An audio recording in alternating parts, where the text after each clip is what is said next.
લાકડિયા અમદાવાદ 765 કેવી જે heavy line અમારા જે અંદાજે માળિયાથી ધાંગધ્રા સુધીમાં માળિયા છે, વેજલપુર છે, ખાખરીચી છે, ધોળકોટ છે, ચાડદરા છે, મયુરનગર છે, રાયસંગપુર છે, અમરાપર છે, નવા અમરાપર છે, વેગડવાઈ છે, ઈસનપુર છે અને એમ કરતાં કરતાં ધાંગધ્રા સુધી જે લાઈન જાય છે બધા ખેડૂતો અવારનવાર એક વર્ષથી નાનો મોટો વિરોધ કરે છે સરકાર સામે અથવા આપણા જે આગેવાન નેતાઓને બધાને રજૂઆત કરે છે. ડીએમ સાહેબ પાસે અમે રૂબરૂ 5-6 વખત મિટિંગ કરી, એનો કોઈ સુખદ અંત આવતો નથી.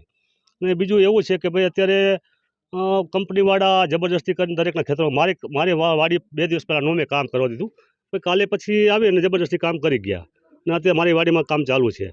તો હવે એમાં કોઈ લેખિત તો એ આપતા નથી કે ભાઈ તમને શું મળવાપાત્ર નુકસાન છે એ.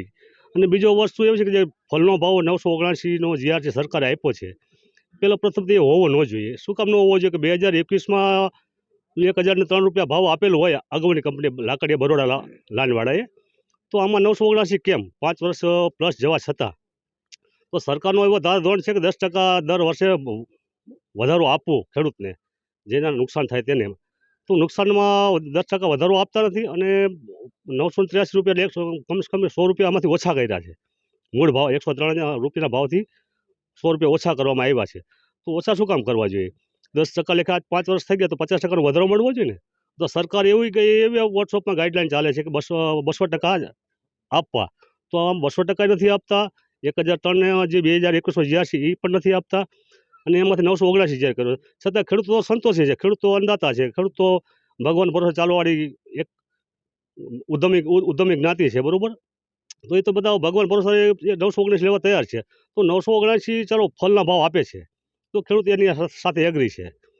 તો પછી ફળની જે જગ્યા રોકે છે એની સેમ વાડીમાં કોરિડોર 67 મીટર કોરિડોર જે વાયર નીકળે છે, વાયર કોરિડોર, તો એનો ભાવ ડિફરન્સ કેમ?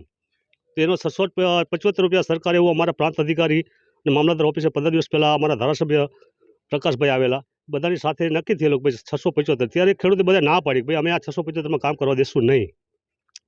તો 600 તો અમારી વાત તો કોઈ ધારાસભ્ય નથી સાંભળતા, પછી અમારા ડીએમ સાહેબ નથી સાંભળતા, મામલતદાર નથી સાંભળતા, પ્રાંત અધિકારી નથી સાંભળતા. અમે ના પાડી છતાં એ જબરજસ્તી કામ કરે છે.